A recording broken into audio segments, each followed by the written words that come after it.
ఇప్పుడు శంకర్ మహాదేవన్ ఆలపించిన మంజునాథ గీతం పాడతారా? ఢం ఢం డడం డం డడం డం డడం డం డడం కాని నాద నవతాండవాడంబర. ఈ సంగీతం పిచ్చిబట్టి నాకు ఇక్కడ నేర్చుకోవాలి అని చెప్పి ఆ చదువును కూడా పక్కన పెట్టేసి సంగీతంలోకి వచ్చాను సార్.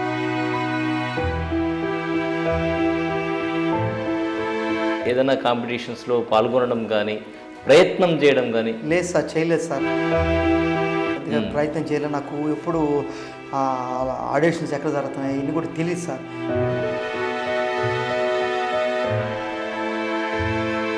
సిద్ధిశ్వరం గారు అంటే నాకు చాలా ఇష్టం సార్. ఏ కన్నులు చూడని చిత్రమే చూస్తున్నది నేడు నా ప్రాణమే, ఒకటే క్షణమే చిగురించే ప్రేమనే స్వరం, అందుకే ఈ నేల నవ్వి పూలు పూసలే. చూడు, నెప్పుతో పెట్టుకుంటే కాలిపోతావు, నీటితో పెట్టుకుంటే మునిగిపోతావు, సాంబార్తో పెట్టుకుంటే చచ్చిపోతావు. నేనేరా ధైర్యం, ఎంత కాలితే అంత వెలుగుతా, నేను అనుకున్నది సాధించే రగులుతూనే ఉంటా. అయినా దొంగలారా దొరలా వచ్చా, నీ ఇంటికి వచ్చా, నీ నటింటికి వచ్చా, నిన్ను నిజంగా నీ అమ్మ రాజ్యం గడ్డ కనుంటే నీ మొదటి మంచి నువ్వు మెచ్చినేస్తే రారా చూసుకుందా.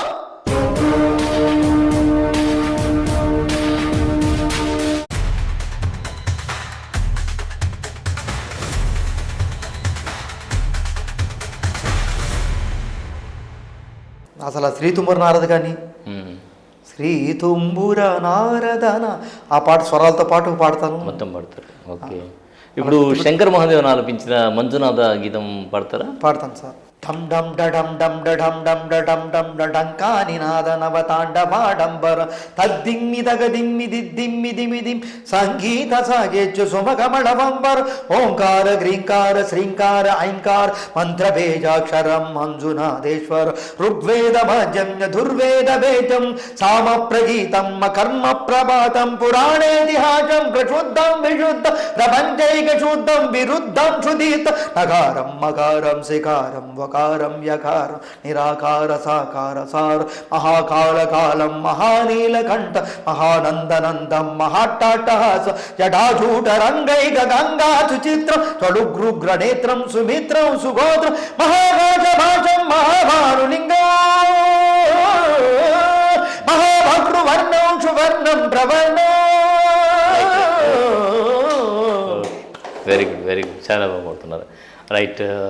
చదువుకున్నారు, ఏం చదువుకున్నారు మీరు? ఇంటర్ దాకా చదువుకున్నాను. ఇంటర్ దాకా చదువుకున్నారు, అంతే. ఎందుకని చదువు ఆపేయాల్సి వచ్చింది? కారణం ఏంటి? మా గురుగారి కాడ చేరాను పట్టుబట్టి, ఆయన దగ్గర చేరి నేను ఆయన దగ్గర నేర్చుకోవాలి. అంటే కుటుంబ సమస్యల కారణంగా చదువు ఆపేశారా, లేకపోతే చదువు అవ్వలేదా? అలాగే చదువు బాగా చదివాను సార్ నేను, కానీ కుటుంబంలో కూడా బాగా చదివించేవాళ్ళు ఉన్నారు, చదువుకోమన్నారు. కానీ మా మామయ్యలు డాక్టర్ అయ్యారు, కానీ నేను కూడా చదువుంటే ఏదో ఒకటి అయ్యేవాడు, మా ఇంట్లో వాళ్ళ బాధ. కానీ సంగీతం పిచ్చిబట్టి నాకు ఇక్కడ నేర్చుకోవాలి అని చెప్పి ఆ చదువును కూడా పక్కన పెట్టేసి సంగీతంలోకి వచ్చాను సార్. మా గురువు కాడ నేర్చుకోవాలి. ఏ వయసు నుంచి నేర్చుకున్నారు సంగీతం? నేను ఇంటర్మీడియట్ తర్వాత మా గురువు గారు కూడా 2000లో జాయిన్ అయ్యాను సార్. ఓకే. అక్కడి నుంచి ఆయన దగ్గర సేవ చేసుకుని 2000 నుంచి 2026 ఏళ్ళు గాత్రంలోనే ఉన్నాను సార్. ఓకే. ఇప్పుడు ఎంత ఉంటుంది మీ వయసు? నా వయసు ఇప్పుడు ప్రజెంట్ 45 సార్. 45. ఓకే. ఈ 45 అంటే దాదాపుగా ఒక 26 సంవత్సరాలు మీరు గాత్రం కోసం 2000 నుంచి కదా? 2000 నుంచి 2026, 26 ఇయర్స్. ఎప్పుడన్నా మూవీస్లోకి వెళ్ళాలి, మూవీస్లో పడాలి, ఇటీవల రెండు పాడారన్నారు. దాని ముందు పాడుతా తీయగా లాంటివి ఉన్నాయి, బోల్ బేబీ బోల్ ఉన్నాయి. సో ఇటువంటి ఏదైనా కాంపిటీషన్స్లో పాల్గొనడం కానీ ప్రయత్నం చేయడం కానీ? లేదు సార్, చేయలేదు సార్. ఎందుకంటే ప్రయత్నం చేయలేదు. నాకు ఎప్పుడు ఆడిషన్స్ ఎక్కడ జరుగుతున్నాయి ఇన్ని కూడా తెలియదు సార్.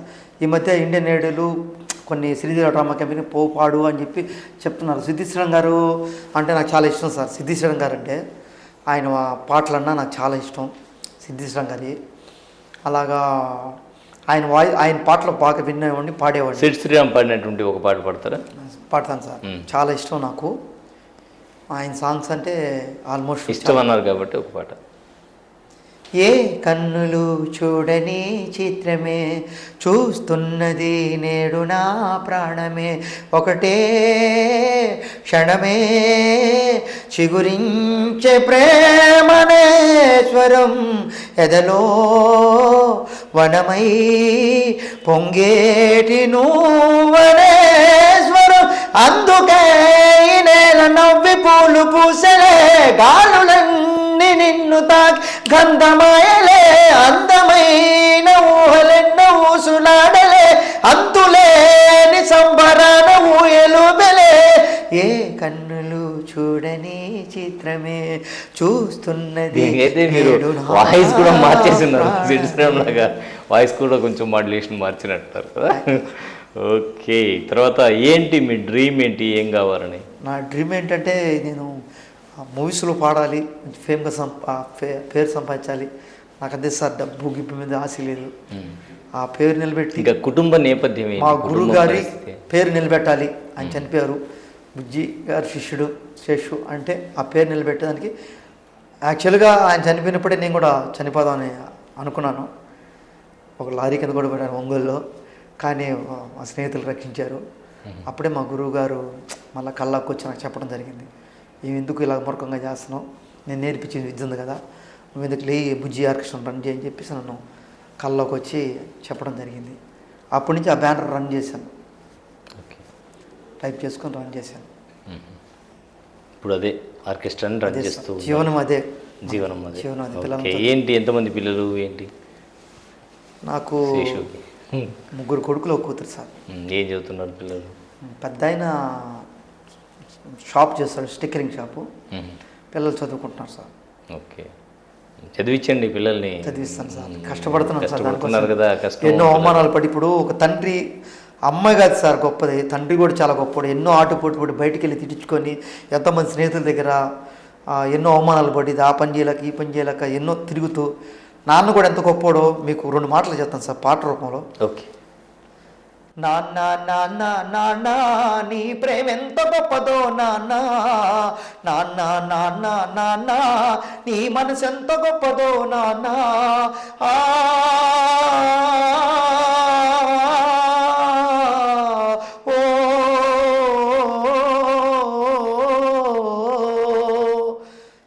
మేము అమ్మ కడుపులో ఉన్నప్పుడు అమ్మ మనసు కష్టపెట్టలేదట, మేము భూమి మీద పడ్డవేలప్పుడు బాధలన్నీ మర్చిపోయినావట, ముద్దు పెట్టుకోని గుండె కద్దుకుంటావు, ముద్దు పెట్టుకోని గుండె కద్దుకుంటావు, బారసాల దేశి గౌరంగా చూసుకుంటావు, నాన్న నాన్న నాన్న నీ ప్రేమ ఎంత గొప్పదో నాన్న, ఏలి పట్టుకొని నడక నేర్పుతావు, ఎదల మీద ఎత్తుకొని మురిసిపోతావు, మంచి చెడ్డలన్నీ మాకు చెప్పుతావు, మేము ఎదుగుతుంటే నువ్వు పొంగిపోతావు, బుద్ధులెన్నో చెప్పుతావు, బుజ్జగించుతావు, బుద్ధులెన్నో చెప్పుతావు, బుజ్జగించుతావు, మా తప్పులన్నీ నవ్వుతోనే మన్నించుతావు, నాన్న నాన్న నాన్న నీ ప్రేమ ఎంత గొప్పదో నాన్న, కుటుంబ భారమంత మోసుకొస్తావు, బాధ్యతకు మారు పేరు అవుతావు, కష్టమంత కడుపులోనే దాచుకుంటావు, నీ కన్నీళ్లు కంటి రెప్ప దాట నీవు, మేము ఒక్క పూట భక్తులున్న చూడలే,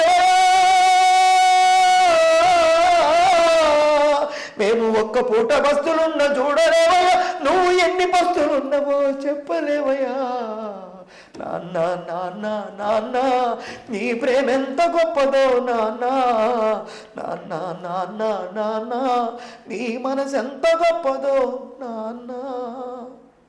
చాలా బాగా, అసలు కంప్లీట్గా ఇన్వాల్వ్ అయి పాడారు. కళలో నీళ్లు కూడా తిరుగుతున్నాయి మీకు. నాన్నంటే బాగా ఇష్టం ఉంటుంది మీకు? అవును సార్, నాన్న చిన్నప్పుడే చనిపోయారు. మా అమ్మ కూడా కష్టపడి సాకింది. తండ్రిని ఎక్కువగా తండ్రి బాధ కనబడుతూ ఉంటుంది మీకు. పొందలేకపోయాము ఆయన సంతోషాన్ని. ఈరోజు మా సాంగ్స్ వినేదానికి కూడా ఆయన లేరు. ఓకే, అదే మీ కళలో ఆ నీళ్లు కనబడుతున్నాయి. ఇంకా నేనైతే ఆపలేదు కాబట్టి ఎమోషన్స్. అమ్మ కూడా గొప్పదే. అమ్మ గురించి కూడా మనం నిజంగా తండ్రి పడేటువంటి బాధ, తండ్రి పడేటువంటి కష్టాలు అనేది తండ్రితోనే ఉంటాయి, కానీ అమ్మే గొప్పది అనుకోని పిల్లలు కూడా ఇప్పుడు మనం ఏదైనా తిట్టినా కానీ ఇంటికి వచ్చి ఆ చదువు ఈ చదువు అని తిడతాం కదా, ఆ తిట్టింది వాళ్ళకి ఏమవుతుంది, మనం చెప్పే మంచి తెలియట్లా. వాళ్ళమ్మ వండింది తిత్తావు అనగానే వంట చేసిన మా అమ్మ మంచిది, మా నాన్న చెడ్డాడు, ఇలాగా వాళ్ళు అనుకుంటారు. వాళ్ళ బాధ్యత కోసం మనం వాళ్ళకి తెలియట్లేదు సార్. తెలియదు. అమ్మ గొప్పదే, 9 మాసాలు మోసి పెంచి. ఇప్పుడు అమ్మ గురించి కూడా 2 పాటలు పాడతాను, 2 బిట్లు పడతాను. జానపదం, కమ్మనైన అమ్మ పాట వింటే ఎంత మధురమో, మనసుకు కాదు మరువతరము. తల్లి గర్భగుడిలో ఉన్నప్పుడు, రక్త ముద్దై ఎదుగుతున్నప్పుడు, నవమాసాలు నిండుకున్నప్పుడు, అమ్మ ఇగిలేను కడుపులో ఉన్నప్పుడు, కత్తి మీద సాము చేసినట్టుగా కొండంత నొప్పులు అమ్మ తీసుకుంటే జన్మనిచ్చి కొత్త లోకాన్ని చూపెట్టి సచిన సోమలే సొమ్మసిల్లునమ్మా. అమ్మంటే ఎంత గొప్పదో బ్రహ్మకైనా వర్ణించవ సోమ్న. ఎన్ని జన్మలున్న కవులు కలములు అమ్మ ప్రేమను రాసిన తరుగున. పొద్దు పొద్దున లేచి నీ నామమును తలిచి నిన్ను పూజించిన నీ రుణము తీరునా అమ్మా. కమ్మనైన అమ్మ పాట వింటే ఎంత మధురమో. మా నాన్నగారు నేను ఫస్ట్ బాబు పుట్టినప్పుడు తను ఆ బిడ్డని, నేను పనుల మీద పోయినా కానీ పచ్చి బాలంతే ఉన్నా కానీ ఇంటించి రాగానే సార్ 4 పనులు చేసి పెడుతూ బాబుని చూసుకుంటూ, పచ్చి బంతులతో ఉన్నప్పుడు కూడా ఎన్నో వెచ్చాలు మింగుతూ, తను మందులు మింగుతూ, బిడ్డను చూసుకుంటూ, మనల్ని చూసుకుంటూ, మా ఆయన వచ్చేటప్పుడు అన్నమంటాం ఎంత గొప్ప చాకరీ కూడా చేసింది. పచ్చి బాలితై వెచ్చాలు మింగుతూ ఒళ్ళు నొప్పులు ఉన్న ఓర్చుకొని అమ్మ కకి ఎరిగిన పచ్చి గుడ్డాల పిండేసి సాగిరిలో అమ్మలే సబ్బోలే అరుగును. చిన్న నోటను అమ్మాని అంటే గావురంగానే మారాము చేస్తే పావురంగా అమ్మ చెంపను గిల్లి ముద్దాడి సంకాల ఎత్తుకుంటది. జ్వరం వచ్చి ఒళ్ళు కాలితే గుండె నిండా అమ్మ బాధపడుతుంది. ఓ దేవుడా నా కడుపును కాపాడమని వేడుకుంటది. కొడుకు లేచి నవ్వి ఆడినప్పుడే అమ్మ ముఖముల కోటి దీపాలు వెలుగును. అమ్మా చిన్నప్పుడు మనం పడిపోతే బొంగరాలెడ్డి ఫ్రెండ్స్తో కొట్టుకొని కవగబోచి వాళ్ళతో గొడవ వేసుకొని తప్పటి అడుగులు వేస్తూ ఉన్నప్పుడు, అడుగు తప్పినే కింద పడ్డప్పుడు అది చూసి అమ్మ బిరబిర ఊరుకొచ్చి దెబ్బ తాకినన్ని ఒళ్ళంతో చూస్తుంది.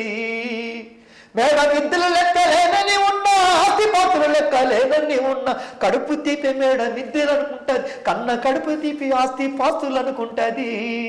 మీరు మిమిక్రీ కూడా చేస్తారా? మిమిక్రీ కూడా చేస్తాను సార్. ఓకే, ఏదైనా ఒక 2 వాయిస్లు వాయిస్ ఇచ్చిమంటారు సార్. ఇప్పుడు బాలయ్య బాబు గారి ఆయన మామూలుగా ఆడియో ఫంక్షన్కి వచ్చినప్పుడు ఒకలాగా మాట్లాడతారు సార్. మన తెలుగుటి ఆడపడుచులకు ఇదే మీ బాలయ్య బాబు శుభాభివందనాలు. పాండురంగ సినిమాకి చాలా అద్భుతంగా బాడీలు అందించారు. మన దేవి గారు చాలా చక్కగా చేశారు.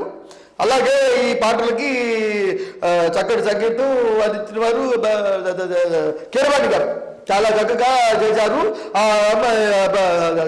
టాపు గారు చాలా చక్కగా చేశారు.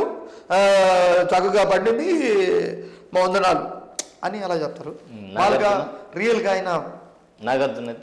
ఆయన రియల్ డైలాగ్ అయితే రెడ్డి ఆయన దొంగలారా అలా దొరలా వచ్చా, నీ ఇంటికి వచ్చా, నీ నటింటికి వచ్చా, నిన్ను నిజంగా నీ అమ్మ రాజ్యమ గడ్డ మీద కనుంటే నీ మొదటి నువ్వు మంచి నువ్వు మెచ్చినేస్తే రారా ఉంచుకుందావు.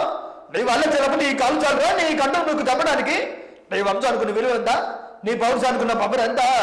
నేను గట్టిగా చంచానంటే ఆ సౌండ్కి గుడ్డకి చస్తారా మీరు? కుమారస్వామి, గోపాల స్వామి, నారాయణ స్వామి, సీతారామ స్వామి, సుబ్రహ్మణ్య స్వామి 5 మంది కొడుకులు పుట్టినట్టు చచ్చిపోతే ఈసారి పుట్టేవాడు చంపేవాడు కావాలి కానీ చచ్చేవాడు కాకూడదని మొక్కి మరీ పెట్టాడు నా తండ్రి లక్ష్మీ నరసింహ స్వామి అని. ఏ కళలో నువ్వు చూసావా? ఈ జాతుల వేడి చూసావా? లంగా రాను తొక్కబట్టి నారు తీస్తా. నేను లక్షల ఒక్కడిని, 1,00,000 మందికి ఒక్కడిని. ఒక మగాడు అభిమానించులు శత్రువులైనప్పుడు ఈ చేతిలో ఉండే గీతలు కాదురా కత్తులు అవుతాయి. చూడు, ఒకవైపే చూడు. నన్ను లోపల చూడాలనుకోకండి, తట్టుకోలేవు, మాడిపోతావు. నీ కొంత ట్రాఫిక్ రూల్స్కు వదులుచుండొచ్చు, కానీ ఈ ఆర్కెస్ట్రాలో హోటల్ రూల్ నేను పాడాలి, నేను చెప్పండి కొట్టాలి, కొట్టండి, లేకుంటే తప్పిడి తిప్పిడే. అరే బాబా ఏక మెగులా ఇదిగో బాసు మెల్ల మెరిసే గ్లాసు, అందులో 60 ml 2 వేసి స్కూపు వేస్తే చోట వేసుకో, లేదంటే నీళ్ళే పోసుకో. అరే బాబా ఏక మెగులా. Okay, nice. మామూలుగా ఒక బాలకృష్ణ చిరంజీవి నాగార్జున ఇటు చెప్తాను. జూనియర్ ఎన్టీఆర్ చెప్తాను. జూనియర్ ఎన్టీఆర్ చెప్తారు. ఒక డైలాగ్ చిన్నది. రాయ్ చూడు, నెప్పుతో పెట్టుకుంటే కాలిపోతావు, నీటితో పెట్టుకుంటే మునిగిపోతావు, సాంబార్తో పెట్టుకుంటే చచ్చిపోతావు. రేణక పగలనక ఎండనక వాననక వాగనక వరదనక ముళ్ళనక ముప్పనక దుమ్మనక తుప్పనక పామనక పురుగనక కోడి కోత పట్టకాలం నాగలెట్టి పొలం చేరి దుక్కు దున్నుదుగా లేచి కాండ్ర వేచ మందు దల్లి పత్తులుండి పుస్తులమ్మే ముసలి ముత్తక అమ్మ నాన్న పిల్ల జల్ల ఏదంటా ఏకమై కొత్త కొచ్చుకొప్పు నుంచి బత్తకెత్తి బండికెత్తి పట్టం తెచ్చి మిల్లికెత్తి బేరమాడి పైకి మంత లెక్క కట్టి కళ్ళ కద్ది పక్కనెట్టి 6 వారాలు రైతు పెట్ట నిద్ర చొమ్మని వెనక తిరిగి కాచెట్టి నీకు ఎన్ని గుండెలు రాయ్ 4 అన్నం పెట్టు నువ్వు చచ్చేదాకా 4 చెప్పుకుంటారు 4 నాదుకో 4 తరాల పాటు గుర్తుంటావు 4 మేలుకోరు 4 దిక్కులు బతుకున్నట్టు బతుకుంటావు అది రా బతుకంటే ఏం బతికాడనాలి బాబాయ్ ఏం బతుకనకూడదు బాబాయ్ 2కి అర్థం అవుతాయి బాబాయ్ నా కొడుకు పోయాడో అని తిట్టుకోకూడదు బాబాయ్ ఈ విధంగా చివరిగా మెగాస్టార్ గారు గురించి కొద్దిగా చిన్నది చెప్పండి లెంగ్త్ ఎక్కువ. నేనేరా ధైర్యం ఎంత కాలితే అంత వెలుగుతా నేను అనుకున్నది సాధించే రగులుతూనే ఉంటా పారాడే వచ్చి పారాటం నా లైఫ్ స్టైల్ రా ఆ నవ్వే వాళ్ళకి చెప్పు ఏడ్చే రోజులు వస్తానా ఎంత ముద్దొస్తానా అచ్చి బుచ్చి ముందుక అదే నీకంటే రాజు నువ్వు బ్రాగడేస్తే అమ్మాయిన పడాల్సినంతే అత్తగిడం అమ్మాయికి 3 కదా నెల కదా ఓకే. సో కార్యక్రమంలో చివరిగా ఒక భక్తి గీతంతో ఎండ్ చేసుకుందాం. సరే ఎవరు పాట పాడతారు? బాబా పాట పాడమంటారు సార్. ఒక చిన్న చరణంతో. అలాగే బాబా సాంగ్ వచ్చేసి మీకు ఒక బిట్టు పాడతాను. పసిపాప మనసున్న ప్రతి మనిషిలోనూ పరమాత్ముడుంటాడని వాడు పరిశుద్ధుడవుతాడని గోలీల ఆటల్లో కొండంత సత్యం చాటావు మా సాయి మమ్ము సాకావు మా సాయి వాసనలు వేరైన వర్ణాలు ఎన్నైన పూలన్నీ ఒకటంటివి నిన్ను పూజింపదగనంటివి మా తడిలేని హృదయాల దయతోటి తెలిపి కలుపుల్ని తీసేసివి మాలో కలతల్ని మాపేసివి మా పాపాల తొలగించు దీపాలు నీవి వెలిగించినావయ్యా మమ్ము రక్షించినావయ్యా జన్మ జన్మాల పుణ్యాల పంటలే మేము దర్శించినామయ్యా మేము తరించినామయ్యా పెడుతుంటే పెరిగేది ప్రేమన్న అన్నం మిగిలేది పుణ్యం ఇచ్చి మేలైన పై జన్మం రోగుల్ని ప్రేమించి వ్యాధుల్ని మాపి మరు జన్మవిచ్చావయ్యా వారి బాధల్ని మోసావయ్యా ఏనాడు పుట్టావో ఏనాడో పెరిగావో నువ్వెంత వాడైతివో నువ్వు ఏనాటి దైవానివో ఈ ద్వారకమాయే నివసమాయే ధన్యులమైనామయ్యా మాకు దైవమై వెలిసావయ్యా మా పాపాల తొలగించి దీపాలు నీవే వెలిగించినావయ్యా మమ్ము రక్షించినావయ్యా జన్మ జన్మాల పుణ్యాల పంటల్ని మేము దర్శించినామయ్యా రైట్ శేషు గారు దర్శించినామయ్యా. చాలా చాలా చాలా చక్కగా పాడారు, చాలా బాగా పాడారు. Thank you sir. సో ఖచ్చితంగా ఆ దేవుడి దయ వల్ల మీకు మరిన్ని అవకాశాలు రావాలి, మీ కోరిక ఫలించాలి. సో మొత్తానికి చూశారు కదా, లోకల్ టాలెంట్ని మనం 10 మందికి తెలియజేయాలి అనేటువంటి ఒక సమంత ఆశయంతో ఈ కార్యక్రమాన్ని చేపట్టడం జరిగింది. చాలామంది నెల్లూరులో కళాకారులు ఉన్నారు, వారు ఎవరికి తీసిపోరు, అద్భుతంగా పాడుతారు. కేవలం అవకాశాలు లేకనే వాళ్ళు ఇక్కడ ఉండాల్సినటువంటి పరిస్థితి, లేకపోతే వాళ్ళ కుటుంబ పరిస్థితుల కారణంగా కూడా వాళ్ళు ఉండాల్సిన పరిస్థితి, కానీ టాలెంట్ వరకు మాత్రం నెల్లూరులో చాలానే ఉంది. సో మీకు కూడా టాలెంట్ ఉంటే మాత్రం వెంటనే ఇక్కడ స్క్రోల్ అయ్యేటువంటి నంబర్కి కాల్ చేయండి. ఖచ్చితంగా అవకాశం కల్పించేందుకు సాస్ టీవీ సిద్ధంగా ఉంది. ధన్యవాదాలు శేషు గారు, ఈరోజు స్టూడియోకి వచ్చినందుకు. ధన్యవాదాలు సార్. నాకు ఈరోజు ఇంత మంచి ఆపర్చునిటీ ఇచ్చినటువంటి సాస్ టీవీ వారికి హృదయపూర్వక ధన్యవాదాలు తెలుపుకుంటూ thank you sir, thank you so much. నాకు మీకు ఎంతో సాస్ టీవీకి ఎంతో రుణపడి ఉంటాను. పర్లేదండి. సో కేవలం లోకల్ టాలెంట్ని వెలుగులోకి తీసుకురావాలి అనేటువంటి ఈ చిరు ప్రయత్నంలో మీరు కూడా భాగస్వాములు కండి. ఎవరికైనా కూడా పక్కన టాలెంట్ గురించి పలానా వ్యక్తికి టాలెంట్ ఉందంటే మాత్రం మన నంబర్కి కాల్ చేయండి. ఖచ్చితంగా వారితో ఇంటర్వ్యూ చేయడానికి నేను ఎప్పుడూ సిద్ధంగా ఉంటాను. ఇది వాళ్ళ ప్రత్యేక ఇంటర్వ్యూ. మరో ఇంటర్వ్యూలో మళ్ళీ కలుద్దాం. అంతవరకు సెలవు. నమస్కారం.